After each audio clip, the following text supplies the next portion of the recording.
Om Shanti. Om Shanti. Nous allons prendre quelques instants dans le silence pour invoquer l'âme suprême.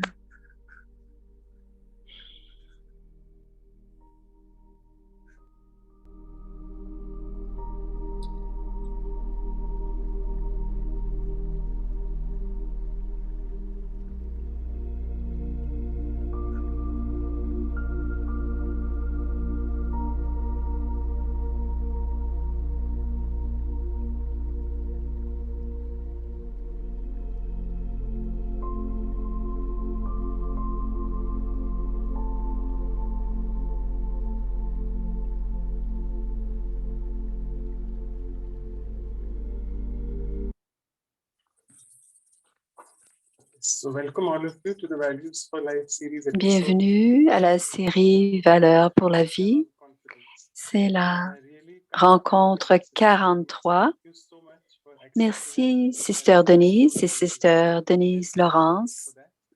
On a beaucoup de gratitude que vous soyez là. Plusieurs d'entre vous connaissez Denise Ben. Elle est l'une des premières étudiantes à l'Ouest, donc étrangère. Elle a été l'étudiante de Daddy Yankee. Elle est venue à l'âge de 23 ans. Elle est l'instrument de coordonnatrice de plusieurs centres à travers le monde. Elle a été en Allemagne, elle est au Canada, en Allemagne et en ce moment, elle est en France. Elle a fait plus d'une centaine d'émissions de Raja Yoga. Et ce que j'aime le plus d'elle-même, de Denise, c'est qu'elle a écrit une dizaine d'étudiants, de livres pour les étudiants. Elle a écrit cela lorsqu'elle était en Inde. Et aussi un poème. Nous avons avec nous, c'est une incarnation d'amour, de paix et de pouvoir.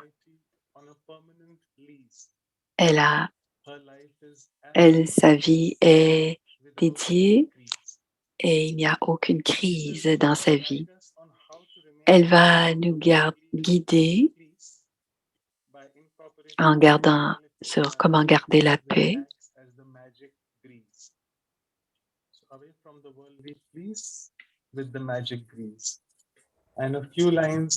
Et quelques mots sur la confiance, c'est le sujet d'aujourd'hui. C'est une divine coïncidence que l'on accueille Sister Denise qui vient nous parler de la confiance. Ayons la foi ferme en l'âme et essayons de donner du sens à notre destinée selon la divine providence. Sinon, la vie est un jeu empli de défis et qui sont souvent très difficiles à relever, mais essayons de régler en pensant à notre essence véritable. Voici maintenant Claudia qui est la coordonnatrice à Vancouver. Om Shanti. Bon après-midi, plusieurs. Peut-être bonsoir pour certains et bonjour pour d'autres. Sister Denise, je suis très contente de te recevoir aujourd'hui. C'est comme Brother Madosh. C'est tellement heureux pour nous. C'est vraiment un cadeau du ciel de t'avoir pour nous parler de la confiance parce que tu as tellement confiance toi-même.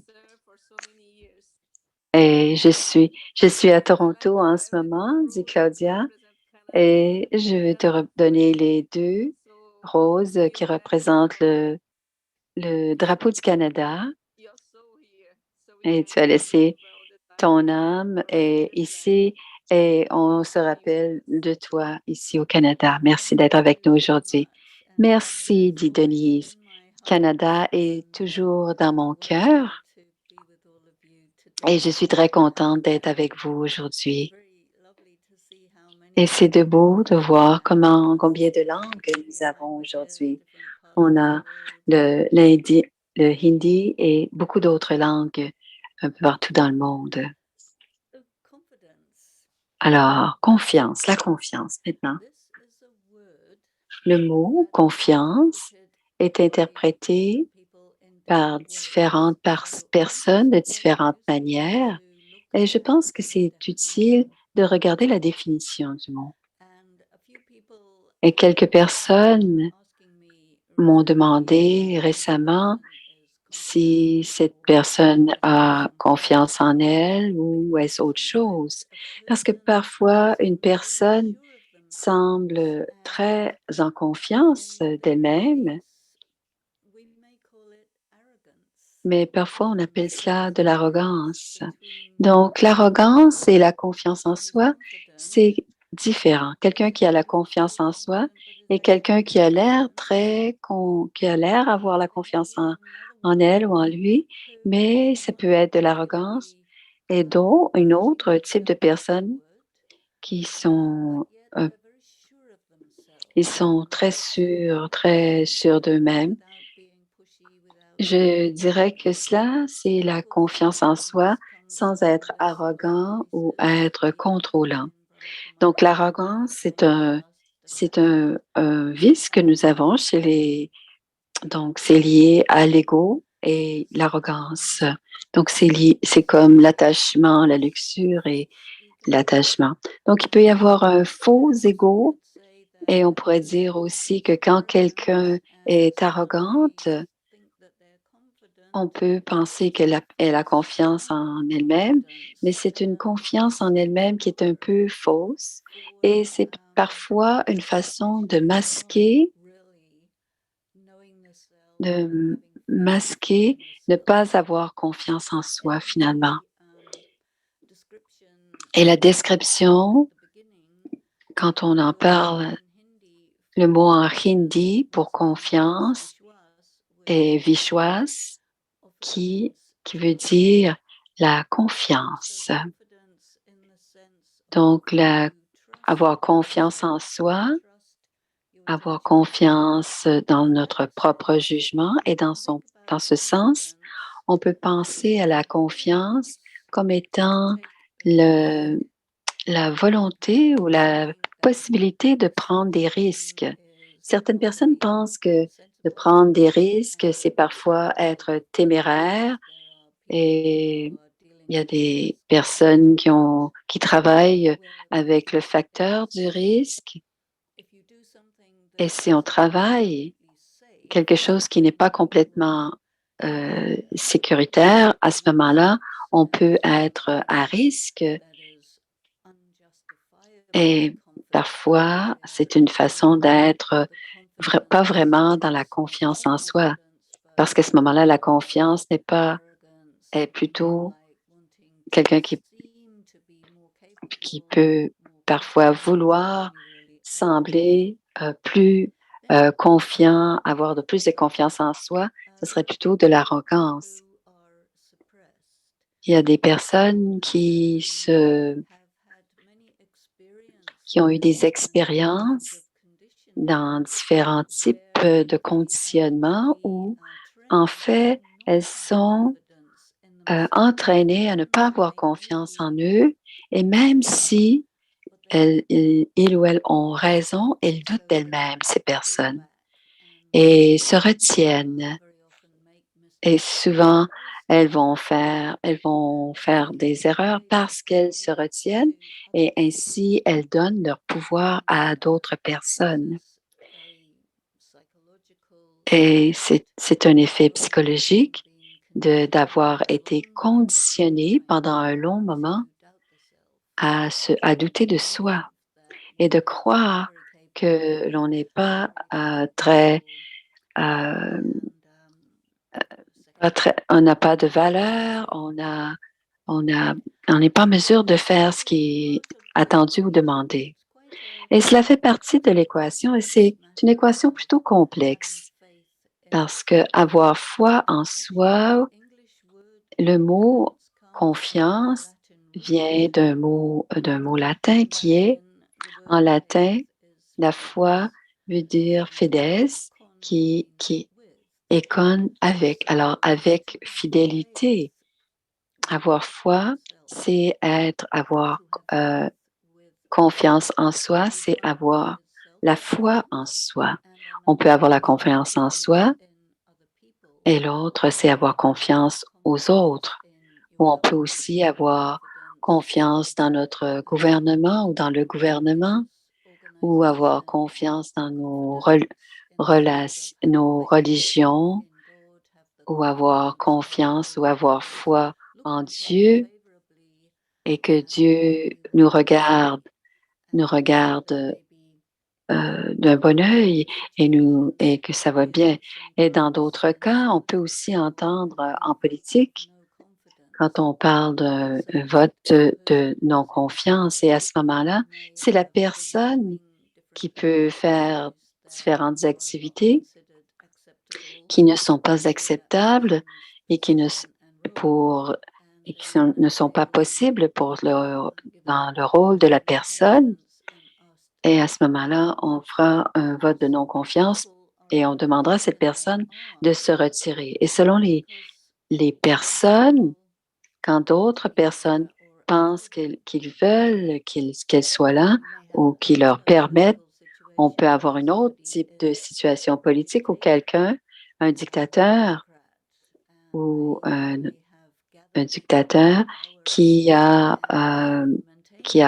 suffisamment de pouvoir et qui maintiennent leur pouvoir de leur puissance en utilisant la violence pour supprimer ou opprimer et utiliser toutes sortes de façons de faire pour garder leur position à la tête d'un pays.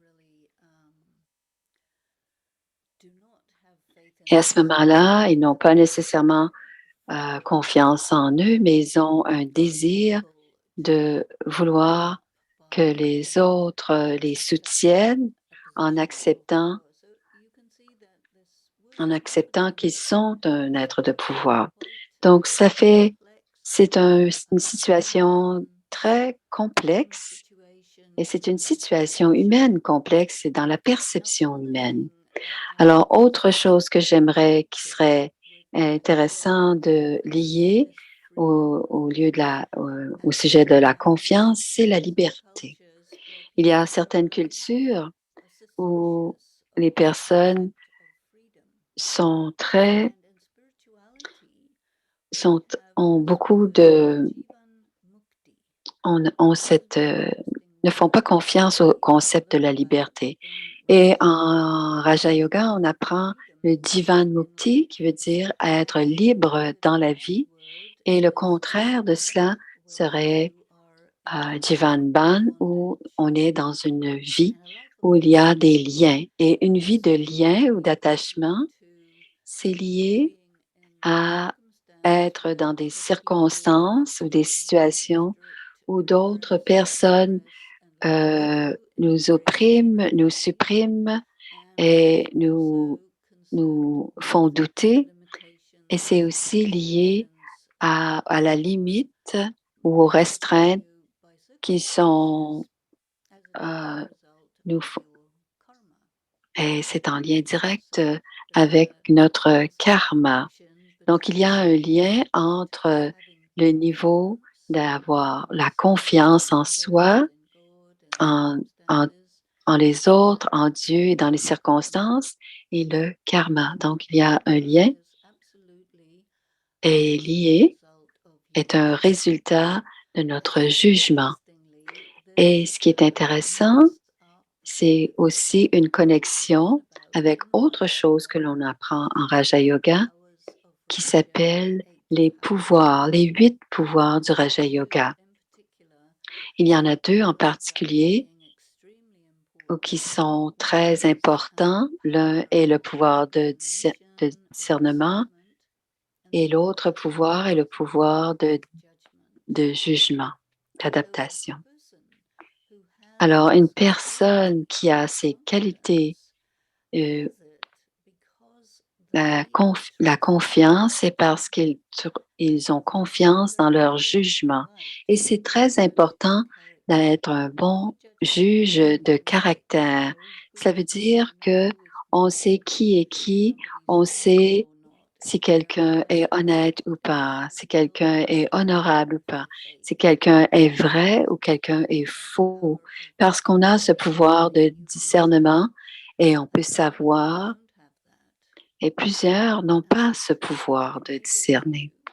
Et ça nous permet d'avoir confiance dans notre jugement et dans notre discernement, dans notre jugement des autres. Et ça, c'est lié à notre niveau d'honnêteté. Et c'est très intéressant parce qu'il y a un dicton, on ne peut pas dire des mensonges à quelqu'un qui est honnête parce qu'il comprendra tout de suite. Et le pouvoir de discernement est un produit de notre pratique de la spiritualité et de plus, c'est le produit de notre façon de mener notre vie avec intégrité, avec honneur, avec honnêteté. Donc, c'est à ce moment-là que notre confiance dans notre jugement sera solide parce que c'est à ce moment qu'on ne se créera pas de mensonges, qu'on n'essaiera pas de créer de la malhonnêteté et il y aura transparence. La personne qui est honnête a ses limites et on dit ses frontières et on dit aux autres de ne pas traverser ces frontières parce qu'on a la clarté de notre propre soi et on fait confiance à notre propre intuition. Donc, il y a un lien entre notre intuition, notre intégrité, notre confiance en soi et notre honneur.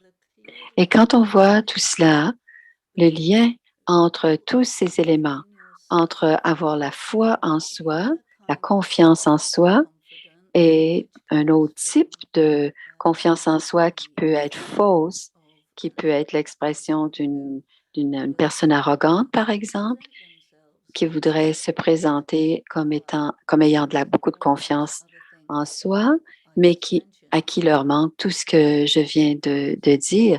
Ce n'est pas de la confiance en soi, il s'agit d'arrogance. Il y a un autre dicton qui est aussi intéressant dans les limites de cette équation, c'est que la fierté vient avant la chute. Quelqu'un qui peut sembler très confiant en eux, et c'est à cause de l'arrogance, à ce moment-là, ils vont avoir certaines actions qui vont les faire chuter. Et vous allez à ce moment-là voir la véritable personne. Et c'est la personne qui va avoir perdu la face et qui va et dans ces circonstances, toute la confiance euh, disparaîtra en un instant. Donc, c'est très profond, avoir confiance en soi, être un être humain honorable, honnête. Et la pratique de la spiritualité, c'est cela que l'on développe. Parce que si l'on n'est pas cet être humain honorable et honnête, on ne peut le devenir. Et si vous êtes cela, honnête, honorable, propre et pur, il y a beaucoup de choses qui arrivent aux gens dans la vie et c'est possible que certains peuvent avoir endommagé votre sens du soi, mais votre corps, le centre de qui vous êtes est pur. Et quand vous développez votre spiritualité et que vous cultivez votre monde intérieur et que vous vous emplissez de force spirituelle, cela restaure votre intégrité et votre honneur et cela vous redonne cette confiance naturelle qui vous a été enlevée par des circonstances ou des désastres ou des traumas ou quelque chose comme cela.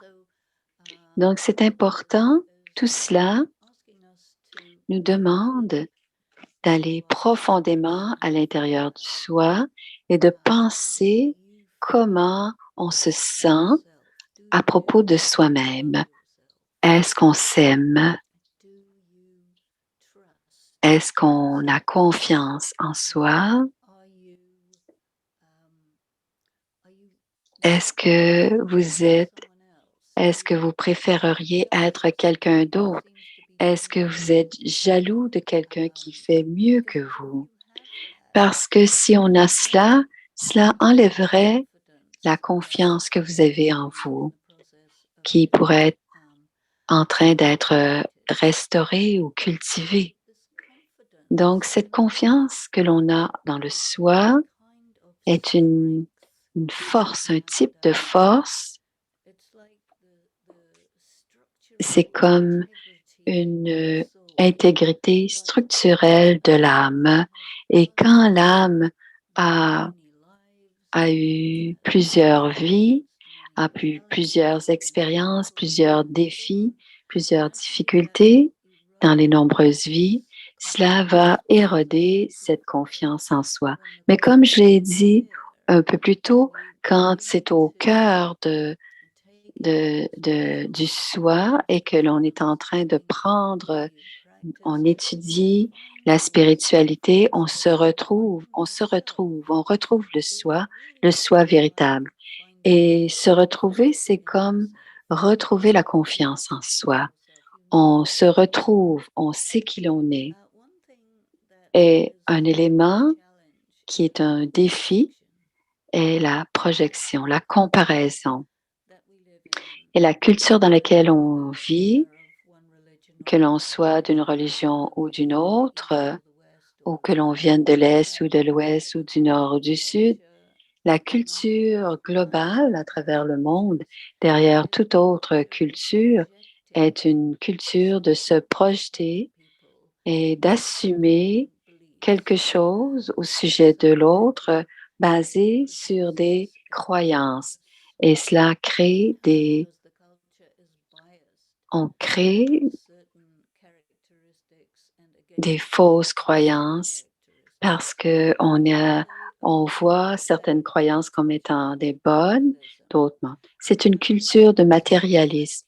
Alors, si quelqu'un vous regarde, ce qu'elle voit, ils vont voir d'abord votre corps, vont voir la couleur de votre peau, la grosseur de votre corps, quelle sorte de vêtements vous portez, votre façon de vous, de, de vous vêtir ou de votre compte en banque, ce qui est le reflet de votre compte en banque. Et tout cela sera basé sur ces attributs physiques ou extérieurs. Et ils diront, si vous avez certains bénéfices, si vous avez certains biens matériels, cela dira que vous êtes OK. Certaines personnes comprennent cela et parfois ce sont des criminels compétents. À ce moment-là, ils auront tout ce qu'il faut pour le paraître, mais ils ne sont pas vrais, ils sont faux. Alors, ils se présentent avec beaucoup de confiance, mais ils vont jouer des tours à d'autres. Et ça, c'est un problème global que tout le monde est un pris dans les apparences. Alors, on est mal pris avec les apparences et le troisième œil, qui est l'œil de discernement, qui peut voir au-delà de des apparences, cet œil ne fonctionne plus. Et dans le Raja Yoga, on parle du troisième œil et le troisième œil, c'est le troisième œil du discernement, l'œil de la sagesse, l'œil intérieur par lequel on peut voir des choses, mais que les deux yeux physiques ne peuvent pas voir. Et si on est une personne qui est en train de se développer spirituellement, de façon spirituelle, on est en train de travailler avec le troisième œil et les deux yeux physiques. Et pour qu'à ce moment-là, les deux yeux ne seront pas trompés par les apparences. Alors, certaines personnes qui se construisent à partir d'intégrité, d'honnêteté, ils peuvent avoir certainement beaucoup de difficultés et d'opposition parce que si quelqu'un est véritablement vrai et que ces personnes sont entourées de personnes qui sont fausses, les personnes fausses, ils ne sont pas, les personnes qui seront fausses seront très inconfortables avec, avec des gens qui sont véritablement vrais parce qu'ils seront intuitivement, ils auront peur que les gens les découvrent. Et bien sûr, les personnes honnêtes et véritables vont voir à travers les apparences et vont voir, et ces personnes fausses vont essayer de briser le fait que, ou encourager d'autres personnes à douter des personnes vraies ou véritables. Donc, une personne qui aura confiance en soi doit faire face à certaines choses. Quand on doit faire face de grandes difficultés parce que de personnes qui ne sont pas très bonnes, ça n'a pas d'importance. Vous devez avoir ces défis pour consolider la foi que vous avez en vous-même. Et on doit penser qu'en ce moment, dans l'histoire d'humanité, personne n'est complètement dans son pouvoir, n'est complètement spirituellement complet ou ampli, mais on n'est pas encore Jivan Mukti, on n'est pas complètement libre encore dans la vie. Tout le monde en ce moment dans la vie est en train de gérer ou régler des comptes karmiques.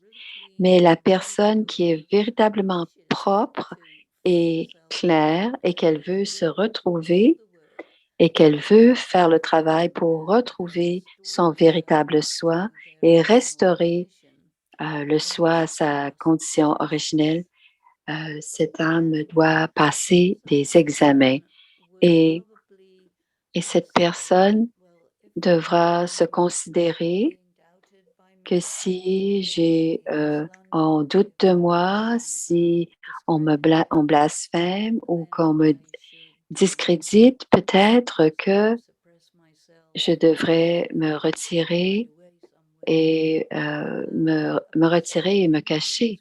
Mais une personne qui est vraie, véritable et solide et qui reconnaît le soi véritable et qui a confiance véritablement en soi ne le verra pas de cette manière et comprendra les examens et comprendra l'importance de ces examens et acceptera ces examens. Et on retourne à ce moment-là aux 8 pouvoirs du Raja Yoga, le pouvoir d'adapter, de s'adapter, le pouvoir de tolérance. Ce sont aussi des pouvoirs très importants parce que cela veut dire que quel que soit l'examen, il n'y aura pas de doute à l'égard du soi.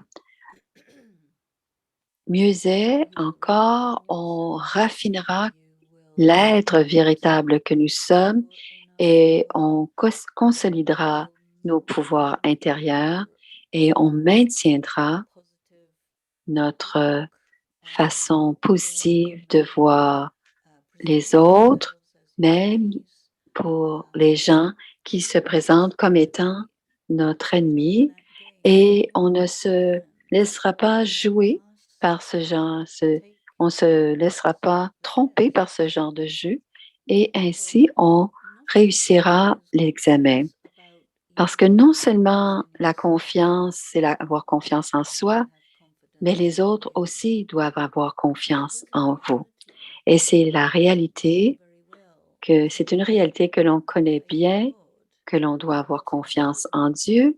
Et c'est important d'avoir confiance et de comprendre que Dieu est là pour nous, mais c'est aussi très important de comprendre que Dieu est très subtil et intangible et invisible. Et les êtres humains cherchent les êtres en qui on peut avoir confiance et ils cherchent les personnes en qui on peut avoir confiance. Et comme je vous disais, dans le monde de la politique, il y a des leaders qui sont élus ou nommés et ils ont besoin d'être des êtres que le public en qui les gens vont avoir confiance parce qu'ils ont du pouvoir. Et que ce soit à la tête d'un gouvernement ou à la tête d'un organisme ou à la tête d'une école, tous ceux qui sont dans une position de leadership, ces gens, ces êtres humains sont regardés par des gens et les gens doivent avoir confiance dans ces êtres qui sont à la tête. Certaines personnes pensent qu'avoir confiance en eux, c'est suffisant, mais ils cherchent aussi à avoir confiance en d'autres gens pour sentir que tout va bien, pour se sentir en sécurité. Et la nature de la culture humaine est d'une certaine manière expérimentale, ou pas expérimentale, mais expérientielle. Si on exprime la confiance sous forme d'arrogance, on peut être mal pris dans cette arrogance. Et quand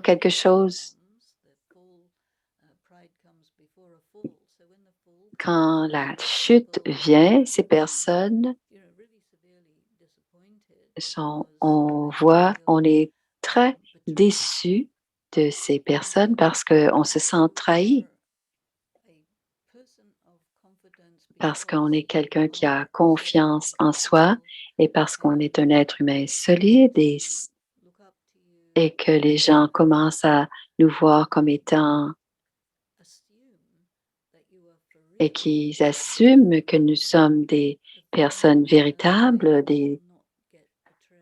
ils ne seront pas trompés.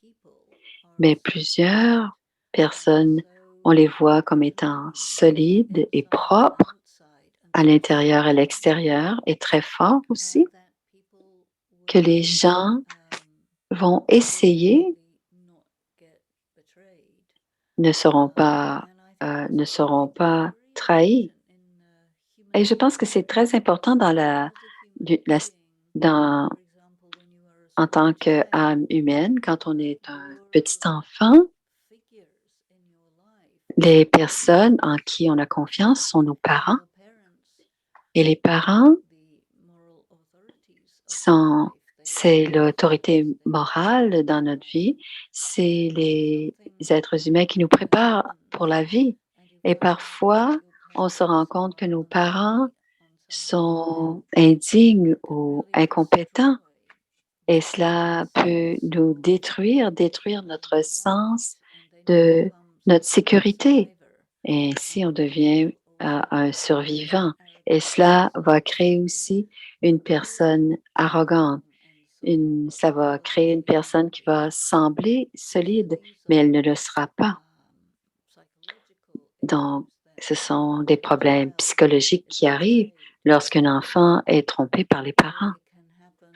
Ou ça peut arriver aussi pour un étudiant, un étudiant qui est trompé par le professeur, que la professeure que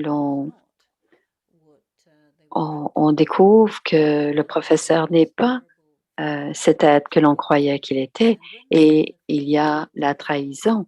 Et quand on a ce sentiment de trahison, la personne confiance aussi parce qu'elles n'ont pas pu évaluer ou apprécier la personne en qui elle avait confiance et être trompée, trahie.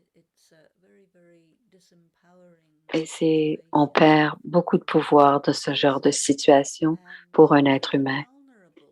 Et on devient très vulnérable dans des situations comme cela.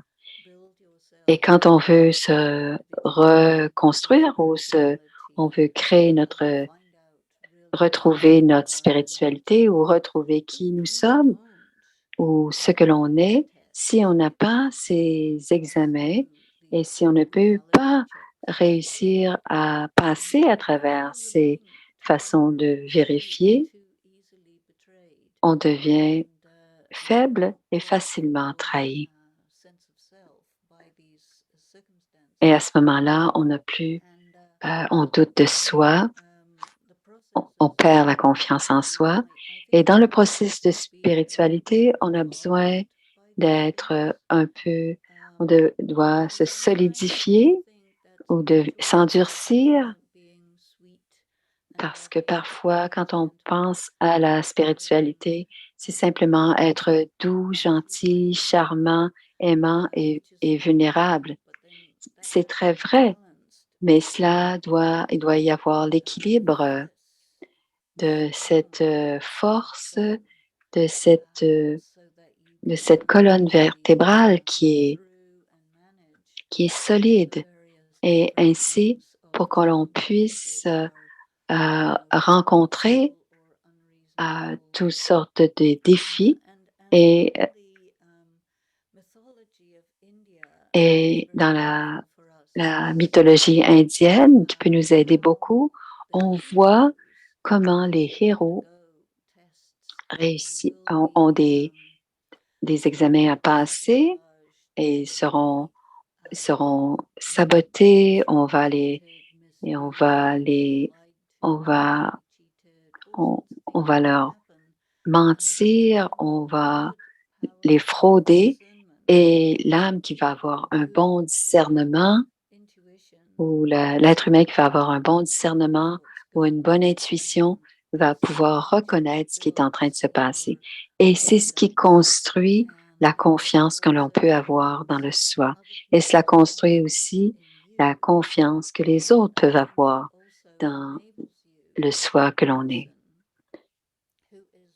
Si on est prêt et si on est prêt à avoir confiance en Dieu et être seul. Et ça, c'est très important.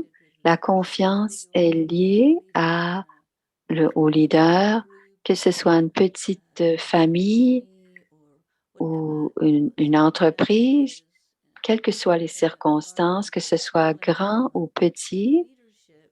Le leadership, ça veut dire être en mesure d'être prêt à être seul et être sous la guidance et la confiance de notre conscience, Dieu, l'âme, et on ne donne pas notre pouvoir aux autres et on prend notre soutien de notre position, de nos lieux, de tout. Si on prend le soutien on dit de cela que c'est comme si on est debout sur un toit fait de pelouse. Alors, c'est sûr c'est trop mou, on va passer au travers. Donc, quand la conscience est claire, la conscience de l'âme est claire, on peut être une personne qui peut être véritablement confiante, qui a confiance en soi, parce qu'il n'y a rien dans la conscience. Si la conscience est claire, même si tout le monde parle contre vous ou blasphème ou parle contre vous ou vous oppose, si vous êtes en train d'utiliser votre conscience et que votre conscience est claire, vous êtes tellement fort que rien rien de ce que les autres disent vous feront tomber. Peut-être que vous ne paraîtrez pas bien aux yeux des autres, mais vous paraîtrez complètement intact à vos yeux.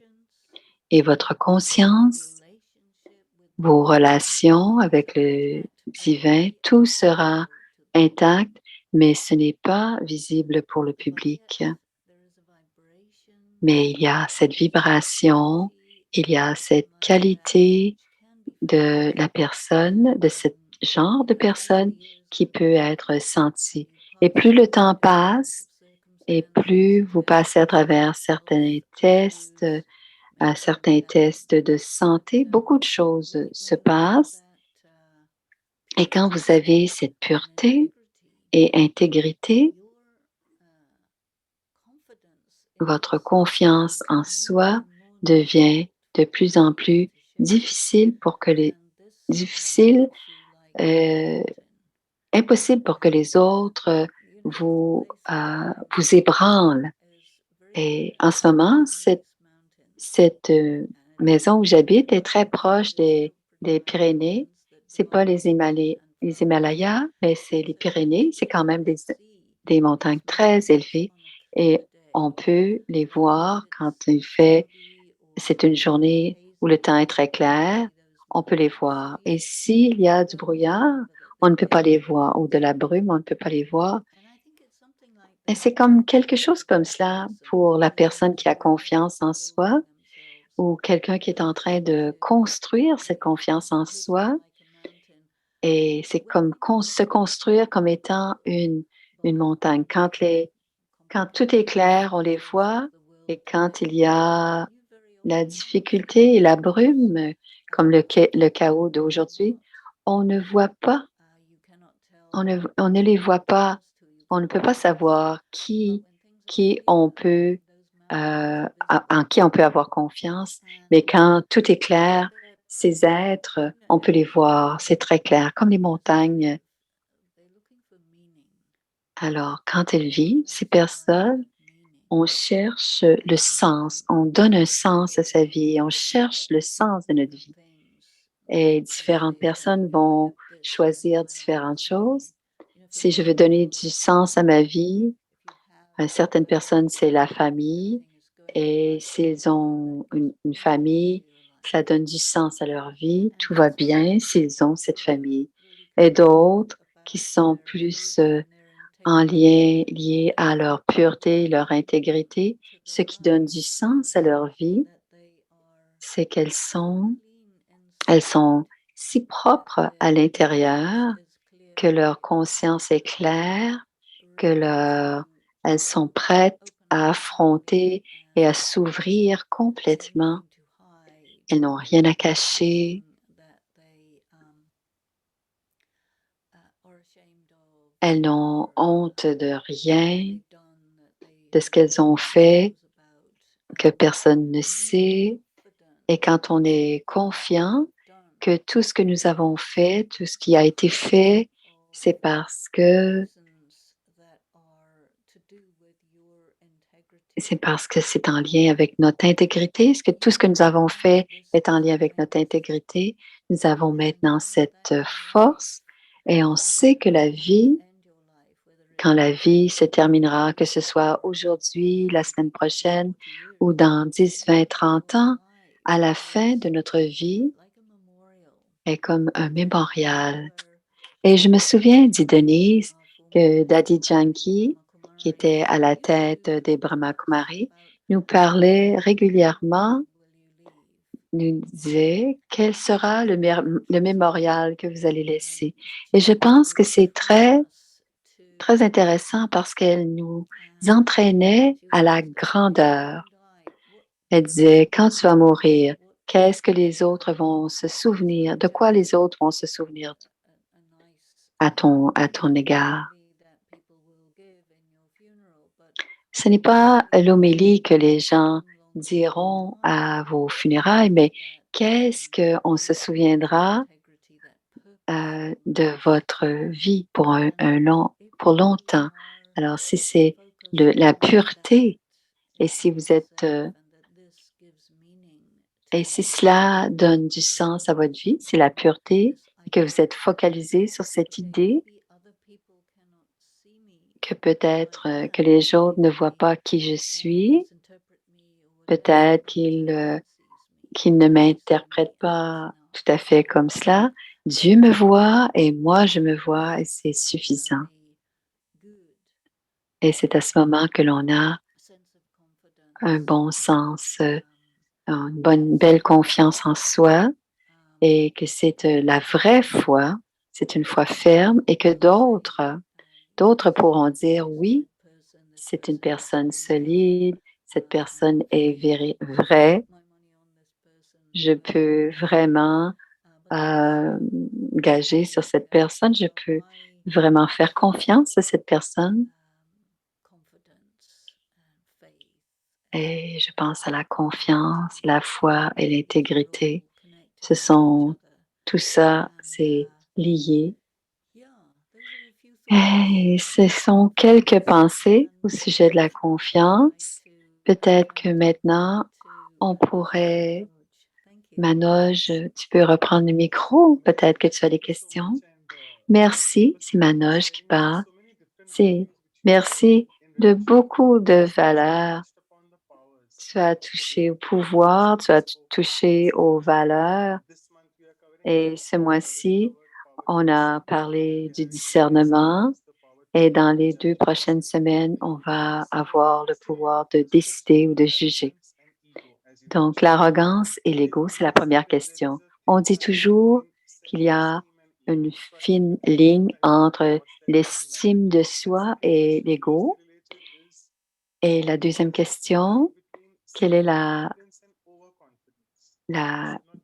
peu, avoir peu confiance ou avoir trop confiance en soi? Est-ce possible? Peux-tu en parler?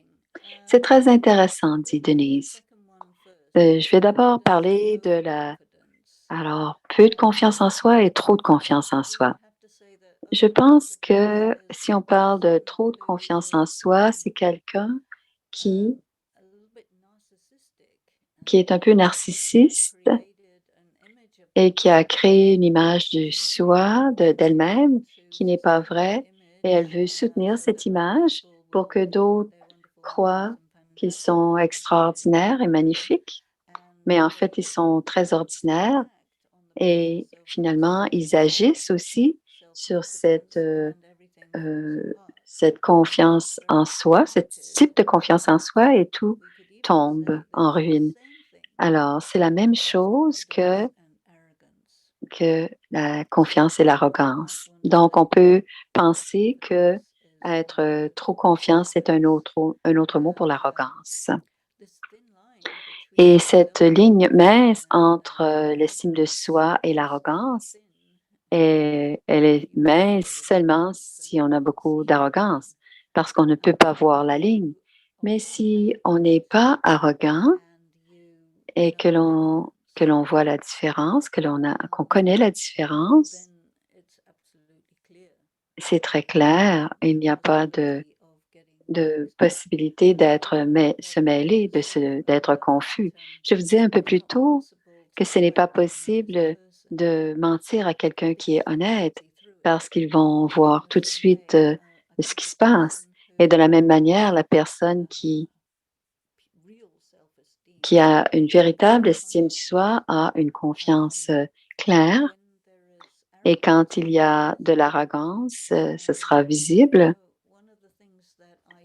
Et quelque chose que je fais quand j'interagis avec certaines personnes, je commence toujours par donner le bénéfice du doute. Je vais interagir avec ces gens comme s'ils étaient des personnes d'intégrité et tout cela honnête, ainsi. Et mon interaction avec eux pendant 1 an, je vais les observer et je vais voir où ils sont en train de, ils disent, s'ils font ce qu'ils disent ou s'ils ne le font pas ce qu'ils disent. Et ainsi, euh, on peut recréer l'image et retrouver et savoir si la personne est véritable ou pas. Et après un an, on va dire, on va donner une autre année et encore donner le bénéfice du doute. Mais si une personne le fait régulièrement, qu'elles ne font pas ce qu'elles disent qu'elles vont faire ou qu'elles n'ont pas la capacité de faire ce qu'elles disent, il n'y a aucun doute. Et ainsi, nous devons dire très bien,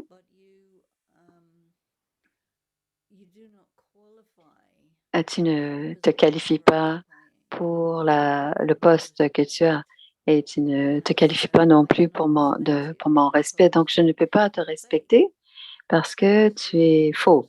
Je ne dirai jamais cela, bien sûr, mais je vais savoir que la personne dont la personne se conduit la révèle aussi. Donc, on a ce pouvoir de discernement et de discrimination. Donc, il y a des personnes qui nous disent, ah, tu me juges. Il y a cette expression, une expression qui dit, ne jugez pas, ne jugez pas. Mais de quoi parle-t-il? Ne jugez pas, ne jugez pas. Si vous ne jugez pas, si vous ne jugez pas,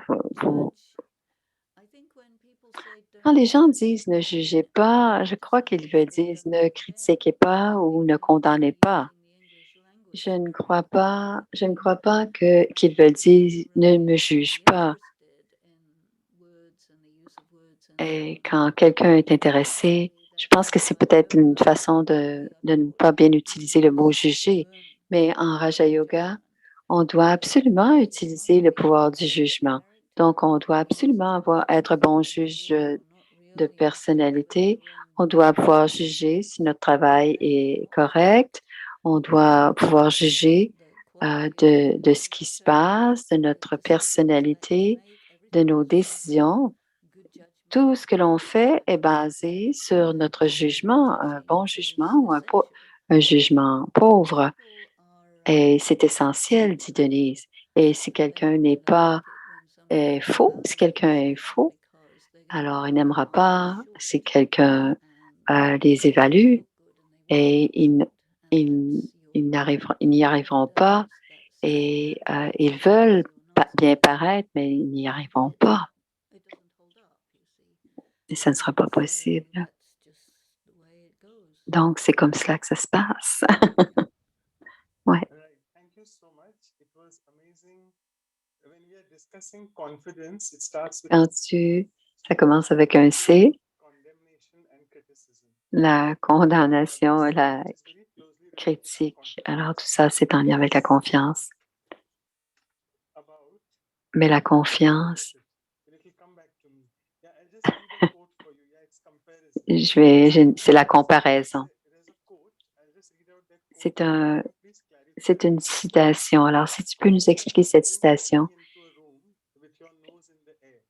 Alors, That you are better than everyone else. alors, la confiance en soi, ce n'est pas entrer dans une pièce avec le nez en l'air, mais c'est plutôt la confiance en soi. La confiance en soi, c'est plutôt entrer dans une pièce et ne pas avoir à se comparer à qui que ce soit dans la salle. Est-ce que tu as même dans la comparaison, tout le monde se compare, dit Denise. Bien sûr, la comparaison, c'est parce on doute de soi. Suis-je OK? Suis-je correct? Comment est-ce qu'on peut répondre à cette question? Je suis plus belle que cette personne. Je suis plus intelligente que cela fait que je suis OK. J'ai plus d'argent, cela fait que je suis OK. Et si on ne pense pas qu'on est OK, on va essayer de se trouver des façons pour faire en sorte qu'on se sente bien. Donc, qu'on ait un œil favorable à notre égard quand on se compare. Mais l'autre aspect, si on entre dans une pièce et que les autres personnes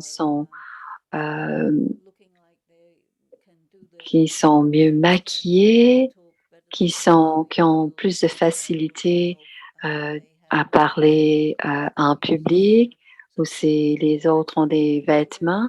Ce genre de comparaison font en sorte qu'on compare nos valeurs et on compare nos valeurs à celles des autres. Et si elles ne sont pas égales ou meilleures, à ce moment-là, on est sous l'influence des gens qui sont autour de nous. Donc, même si les gens n'essaient pas de nous influencer, lorsqu'on se compare,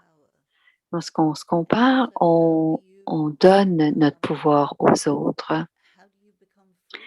Et comment devenons libres de cela? C'est un grand travail parce que on peut commencer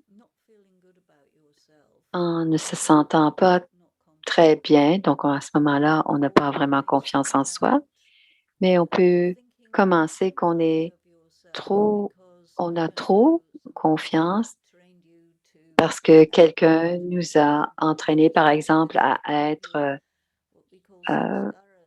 les sanskars, de comment on est élevé dans nos familles. Donc,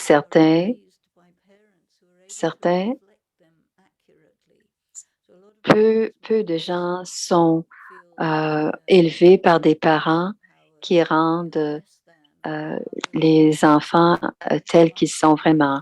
Parfois, les parents les augmentent et leur dit qu'ils sont mieux qu'ils sont, et d'autres sont les enfants qui sont chanceux. Ce sont les enfants qui auront eu des parents qui reflètent qui ils sont vraiment. Et donc, en Raja Yoga, nous sommes les enfants de l'âme suprême et on doit comprendre cette âme suprême, on doit comprendre cette relation que dans les circonstances, quand on est en train d'être en relation avec l'âme suprême, on est constamment en train de se retrouver et on a le reflet de qui l'on est.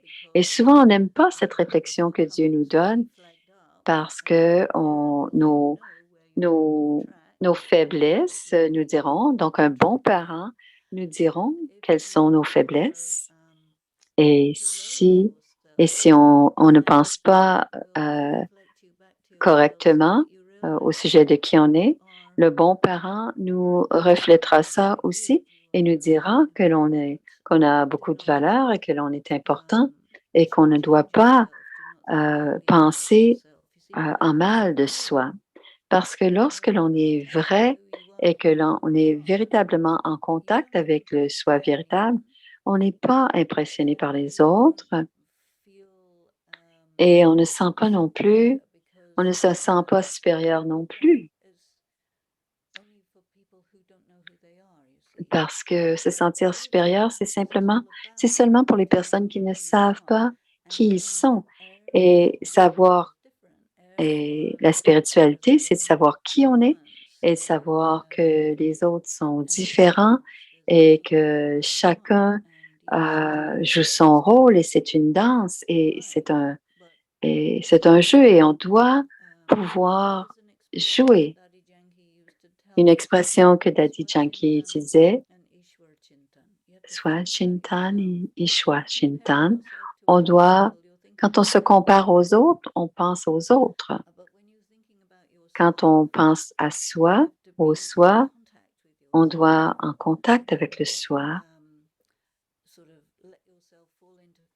On ne doit pas être en train de se faire avaler par les autres ou fragmenter par les autres. Ça nous rend très faibles et on ne peut pas permettre ça. Well, amazing. I must say your vocabulary, all of us know very well about your Hindi and Sanskrit is On fantastic. sait ton hindi et ton sanskrit. What should we put in confidence? Qu'est-ce qu'on doit? Atmavishwas, which is more of self-confidence, but I could find out Vishwas more goes in that. Swashvisma qui. So I would want a quick answer on these three things. Il parle qu'elle a un très bon hindi parce qu'elle a dit. Est-ce que tu peux distinguer? c'est quoi les mots? Yeah, Il va faire des distinctions, les trois. faith, La confiance, la foi et la confiance yeah, en anglais. confiance, yeah. Alors, il va faire la distinction en anglais.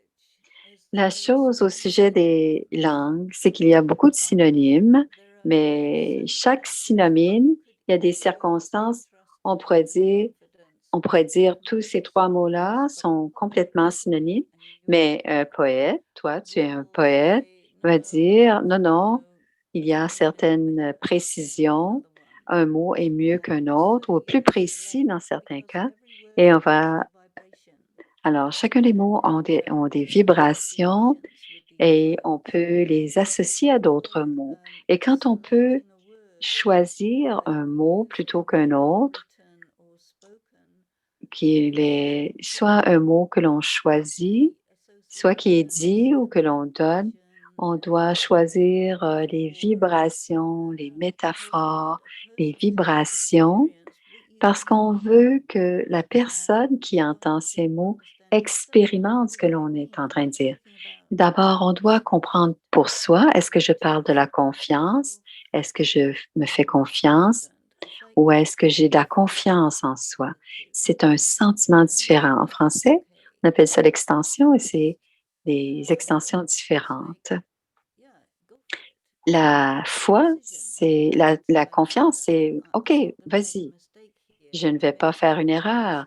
Je prends un risque, mais j'ai confiance. J'ai confiance en mes instincts. J'ai confiance en mes instincts, mon intuition, et je vais le faire. Tandis que la foi, c'est plus à long terme. J'ai foi en peu importe, je sais à travers le temps que je vais réussir. Je sais que je vais être comprise. Cela va finir et à ce moment-là, on voit à long terme. C'est une question de foi. Donc, il y a des différences comme cela et il y en a beaucoup d'autres. Mais quand on est très intéressé aux mots et qu'on choisit, on est très précis. Et elle est en France en ce moment, elle a très, très, quand ils entraînent les traducteurs, et j'en ai été, quand ils entraînent ils cherchent le mot juste. Elle le dit comme ça. Elle dit, c'est très important. Et c'est la traduction la plus élevée, la traduction littéraire, c'est la traduction la plus précise. Donc, quand on utilise le bon mot, les gens ne le comprendront pas comme on a l'intention, ce que l'on a l'intention de faire comprendre. Donc, c'est un attribut très important de la communication. On doit être précis et de façon exacte. Et souvent, les gens ne sont pas attentifs au sens des mots. Et à ce moment-là, on utilise des mots. Alors, quelqu'un qui est fabuleux.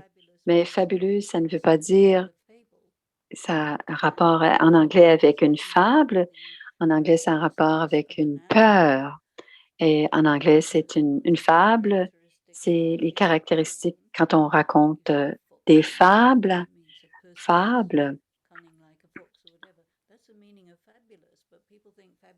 Alors, fabuleux, c'est un mot qui vient de la fable. Et quand on parle de fable, c'est très précis, mais c'est un lien entre des mots qui ont des liens avec la métaphore. Et souvent, on utilise ces mots et le mot est changé, le sens est changé. Alors maintenant, on va parler de la délinquance. On parle des enfants qui sont délinquants. Donc, il y a une autre question d'un frère. Parfois, on manque de confiance en soi, mais l'âme suprême nous a tous choisis pour devenir des instruments. Est-ce que c'est lié au karma ou Ça, c'est une question très profonde. Comment savons-nous que Dieu vous a choisi pour vos qualités? Comment le savez-vous? Moi, ce que je trouve qui est très intéressant, il dit, je suis le créateur, directeur et l'acteur principal de ce drama. Mais drama ne doit pas, la pièce de théâtre ne doit pas être ennuyeuse parce que les gens vont quitter. Alors, il y a toutes sortes, des magiciens, des bouffons, des clowns. Et ensuite, il dit, vous êtes en train de jouer le même rôle que vous avez joué à tous les kalpas. Est-ce que vous avez été choisi ou pas? Il dit, vous avez été choisi de jouer le même rôle. Il y a un nombre fixe de dames et toutes les âmes ont leur rôle. Et en pensant cela, je pensais à cela beaucoup. Il était une fois. Et j'ai fini par comprendre, je suis très contente de savoir que je suis moi, parce que qui je suis, je ne veux pas être qui que ce soit d'autre. Et il y a des gens qui ne sont pas satisfaits avec qui ils sont. Et Dieu a du plaisir, il joue avec ses enfants. Et le père qui a beaucoup d'enfants a des enfants différents, des bons, des petits-enfants, des bons enfants, des enfants un peu fous. Alors, il aime tous ses enfants, mais il aime jouer avec ses enfants. Mais je ne pense pas qu'on puisse dire que nous sommes choisis parce qu'on a certaines qualités. Je pense qu'on peut être choisi, on peut le dire, et je peux être très heureuse d'être dans ce rôle. Et pourquoi je suis choisie et je ne peux pas le dire. Et pourquoi quelqu'un d'autre est choisi?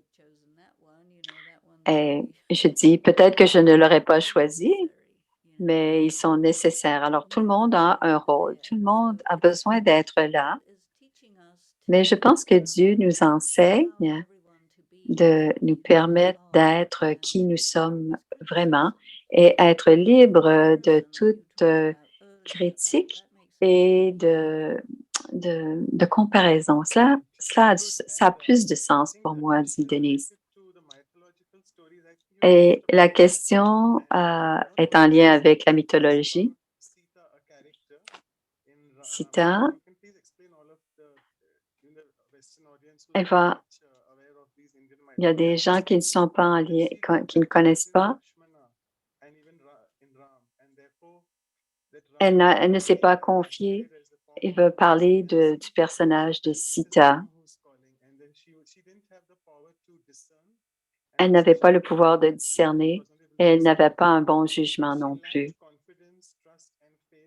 Elle a, OK, il raconte toute l'histoire de Sita. On va attendre la réponse de Denise parce il donne tout le détail de Rava et le Ramayana. Il y a des millions de versions, tu sais, de cette histoire.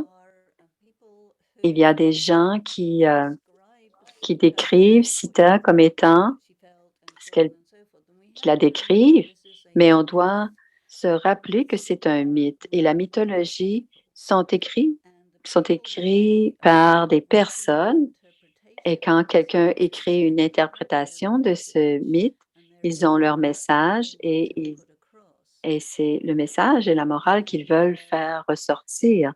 Donc, et c'est pour cela qu'il y a beaucoup d'interprétations et de descriptions de ce qui se passait dans l'esprit de Sita. Mais je pense qu'il est intéressant, c'est difficile d'expliquer laquelle version est la meilleure, mais une que j'ai compris qui était intéressante dans la version que j'ai trouvée intéressante était la suivante. Elle savait que c'était Ravan. Elle voulait, elle voulait, elle voulait l'objet qu'elle désirait et elle savait que c'était une erreur, mais elle l'a fait quand même. Et c'est une description très intéressante dans le monde d'aujourd'hui. Ils désirent quelque chose, ils savent que ça ne devrait pas se passer, ils ne devraient pas l'avoir, ils le veulent quand même, et ils savent qu'ils vont tromper, et c'est un phénomène.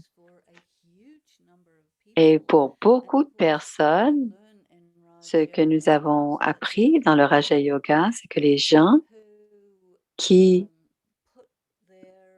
qui, qui placent leur désir au-dessus de leur sagesse, c'est la plupart d'entre eux. C'est la plupart. La plupart des êtres humains qui font des choix basés sur la sagesse, qui ne sont pas basés sur leur désir, c'est une minorité. Et il s'agit des gens de l'âge d'or. Et les gens de l'âge d'argent c'est comme la dépendance. Les gens vont boire même s'ils savent là où ça va les mener, ou se marier avec quelqu'un et qu'on sait qu'il n'est pas la bonne personne, et on se marie de toute façon, et on vit toute cette souffrance. Et Dieu dit, est-ce que tu veux t'éveiller puis faire les bons choix? Et on dit, oui, oui, je veux faire les bons choix. Donc, les gens de l'âge d'or choisissent en sagesse, et les gens de l'âge d'argent vont mettre leur désir au-delà de la sagesse. Donc, c'est très important, dit Denise, les outils d'apprentissage, de comprendre, parce que ce genre d'histoire, j'ai passé beaucoup de temps avec la Gita.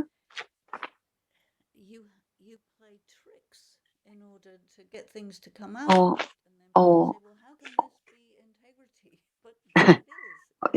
on joue parfois des tours pour que les choses que l'on veut qui se passent arrivent. Et on se demande comment est-ce que cela peut être de l'honnêteté. Ce que Dieu dit, je pense, les êtres humains ne sont pas noirs et blancs. Les êtres humains ne sont pas simplement quelqu'un qu'on peut mettre dans une catégorie en lien avec les qualités et les vertus. C'est beaucoup plus complexe que cela.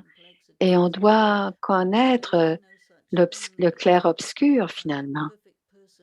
Parce qu'une personne parfaite, selon la moralité humaine, et la réalité existe. Est-ce que vous préférez la réalité de Dieu ou l'invention de l'homme? Je préfère la réalité de Dieu, mais je sais que la plupart ne veulent pas la réalité, mais c'est OK, dit Denise. Alors, comme le temps s'écoule, je vais prendre la dernière question, et qui est en lien avec les faiblesses. Parce que nous avons des faiblesses qu'on ne peut pas développer notre confiance en soi. La sœur demande, comment est-ce qu'on peut rester confortable confortable en vivant avec nos simples faiblesses? Les gens font des choses qui ne sont pas bonnes parce qu'elles sont faibles. C'est encore une série de questions. La faiblesse, dit Denise, ton âme n'a plus le pouvoir nécessaire. Et si tu n'as pas le pouvoir nécessaire, tu ne peux pas travailler. Tu ne peux pas compléter, tu ne peux pas prendre la bonne décision. Alors, il y a plusieurs types de faiblesses qui sont des faiblesses. Il y a certaines personnes qui appellent des faiblesses, qui disent que c'est une faiblesse à quelqu'un d'autre. Nous sommes dans un monde où les gens en particulier, les femmes en particulier, vivent d'une certaine façon dans un monde patriarcal. Alors, elles sont faibles à cause de raisons des raisons sociales ou politiques, mais parce qu'elles sont dans des circonstances très difficiles où on leur enlève leur pouvoir, donc elles ne peuvent pas fonctionner correctement. Alors, c'est une faiblesse, mais une faiblesse qui vient non pas de leur âme, mais des circonstances. Et d'autres fois, c'est une faiblesse où on est spirituellement faible. Et ce n'est pas question de confiance, mais c'est une question d'un manque de pouvoir. C'est différent de ne pas avoir de pouvoir. Et quand on est dans une situation où on se sent faible et qu'en plus on est une faible, peu importe ce que l'on fasse, ça va nous créer beaucoup de problèmes. Il y a une question que je posais avant aux gens. Est-ce que c'est mieux d'être une âme puissante dans un corps faible ou un corps? C'est mieux d'être un corps puissant dans une circonstance faible. Et si vous êtes une âme puissante dans une situation affaiblissante, ne pensez pas que ça va être plus facile parce que la position de faiblesse va faire en sorte que vous allez devoir faire face à beaucoup. Et vous allez faire. Donc, dans les deux cas, on doit absolument penser à cette question. Donc, si vous êtes une âme puissante dans un corps faible, dans une âme faible, et si vous êtes une âme faible dans une situation, on doit s'asseoir avec notre conscience parce que c'est la seule façon que l'on peut s'en sortir de cette faiblesse. C'est de donner de l'importance à la conscience que l'on est une âme. Et cela va nous permettre d'avoir le bon guide pour réussir à faire ce qu'on va faire. Il n'y a pas beaucoup d'âmes faibles qui peuvent fonctionner avec Dieu. On doit être plutôt fort pour travailler avec Dieu. Il y a beaucoup de commentaires et c'est beaucoup d'éléments. Probablement que la semaine prochaine, comment on peut apprécier notre confiance en soi. Alors, on va rencontrer Ashok Mehta. Om Shanti Denise. J'ai apprécié ton intellect et ta confiance, mais tellement ta confiance en toi, ta confiance, ton honnêteté nous a donné beaucoup, Et je crois que la confiance en soi, c'est très important. Et on doit complètement avoir confiance en soi. Nos yeux, nos doigts, notre expérience. Et tout cela vient de la confiance qu'on peut avoir en soi. C'est ce que Dr. Mehta a dit, puisque c'est dans sa vie à lui, la confiance, c'est tout ce qu'il y a de plus important. Parce que même quand on utilise les machines, on utilise tout cela, peut-être, mais on fait un bon travail quand on a la confiance. La confiance du soi, c'est très important. Et on la développe de plus en plus quand on se rapproche de plus en plus de la spiritualité et de notre relation avec Dieu. C'est lui, il nous inspire à devenir confiants en soi. Et notre confiance en Dieu nous rend plus confiants en soi. C'est très bien.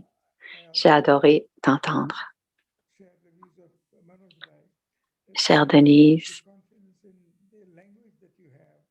le langage que tu as, surtout le hindi et l'anglais, et aussi en français. Je ne savais pas cette partie aussi, mais tu es extraordinaire. Nous aimons t'entendre et nous aimons être en ta présence. Merci d'avoir partagé toutes ces pensées. C'est très agréable de te revoir. Merci, Dr. Mehta. C'est une surprise. On te rappellera que tu vas revenir nous voir. Je vais en parler tout de suite. D'abord, on va faire quelques annonces, ensuite on va finir par une méditation. Merci à nous. Et la confiance était parfaite de t'écouter. Et c'est extraordinaire et c'est très profond d'évaluer. Merci. Comme Manoj a dit, nous allons te revoir bientôt. Alors, rapidement, la prochaine rencontre, c'est demain. C'est la signification spirituelle de EID. Et c'est de Sister Hussein qui est à ORC à Delhi. Et c'est demain matin. Pour nous, ce sera à 8 heures demain matin. Et si vous êtes curieux, et la prochaine rencontre sera avec Sister Gopi, donc le 16 juillet, et ça veut dire à 10 heures ici au Canada. Et il y aura des expériences. On fera quelques aspects, quelques exercices pratiques. Et ensuite, Sister Gopi nous parlera aussi de la confiance. Et la prochaine rencontre sera sur la félicité, qui est l'épisode 44. Et c'est Asha Didi qui nous parlera le 23 juillet. Et la rencontre sera à 10h30. Donc, le 23 juillet et à 10h30 au Canada, sur la côte Est. Et finalement, le deuxième pouvoir qui aura lieu le 24 juillet, et ce sera le pouvoir de décider, donc de juger, qui sera avec Enrique Simo. Et c'est très important. C'est très important d'être le soi et d'être le vrai soi que Dieu veut que nous soyons. C'est ce que Sister Anne nous dit. Et voici les adresses des sites qui organisent ces rencontres. Visa en Inde et Vancouver de Brahmakumari. Vancouver. Voici Manouche maintenant.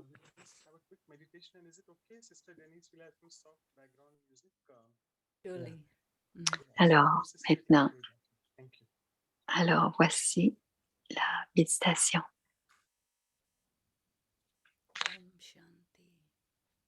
Om Shanti.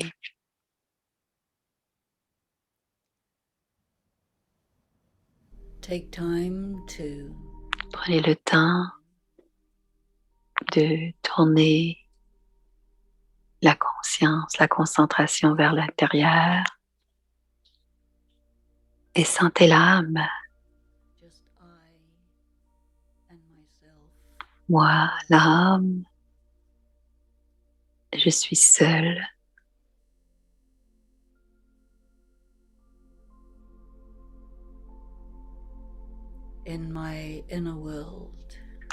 Dans mon monde intérieur.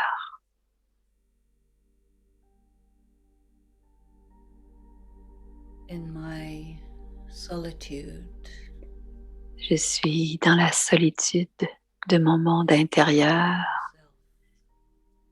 et je suis avec moi-même, l'âme.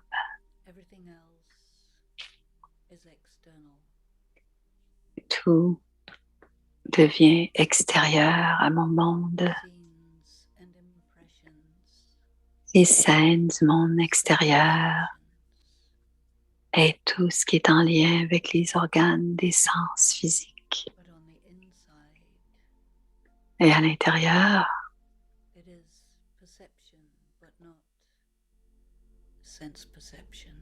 je perçois, je ressens, mais ce ne sont pas les sens I physiques. perceive myself directly with my mind. Je ressens qui je suis grâce à I feel l'esprit. the vibration of my Je body, sens les vibrations de qui je suis, moi l'âme, my purity and integrity. ma pureté et mon intégrité sont intactes. I respect myself. Je respecte l'être que je suis. The conscience is clear and Ma clear. conscience est claire et propre. I go deep inside. Je vais de plus en plus profondément en moi. J'observe mes motivations. Observe my conduct. J'observe mes comportements avec les êtres humains. Notice where I could improve Et j'observe my ce que je pourrais améliorer my way. dans ma façon de faire. Notice J'observe pulled si je me sens attirée par l'influence and bring myself de back. quelqu'un d'autre et je me ramène. Si je suis attirée, je me ramène. Do I do what I do? Et je me rappelle pourquoi je fais ce que je fais. Je vérifie la qualité de mon intégrité. Is my love real, authentic? Parce que mon amour authentique et originel, Love for God, mon amour pour love for Dieu, humanity. mon amour pour l'humanité. Am I always motivated by these two? Suis-je toujours dans cette motivation d'aimer Dieu et l'humanité? Et je vérifie grâce à ma confiance, ma conscience de l'âme. My value Est-ce que je suis véritable and live up âme? Est-ce que je respecte qui je suis? God has in me. Est-ce que je suis à la hauteur de ce que Dieu attend de moi, By minute, jour après jour, instant après instant? and then I can Et alors, je peux respecter completely. celle que je suis. Je me respecte, moi l'âme, Then complètement. I have that faith in Et c'est myself. ainsi que j'ai cette confiance en l'âme que je suis, Of being genuine, ce sens d'être authentique et honorable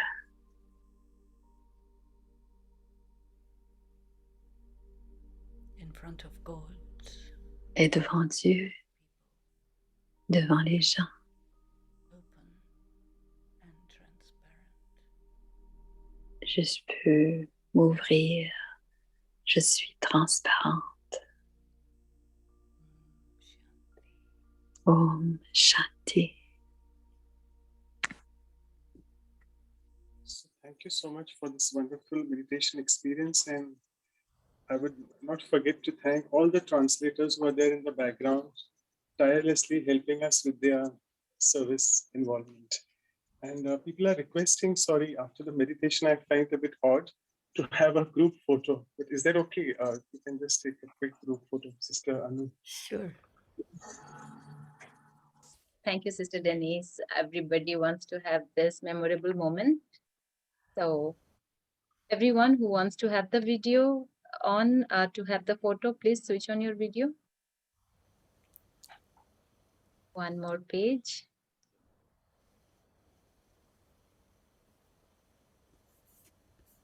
Beautiful. Thank you, Sister Denise. Thank you, everyone.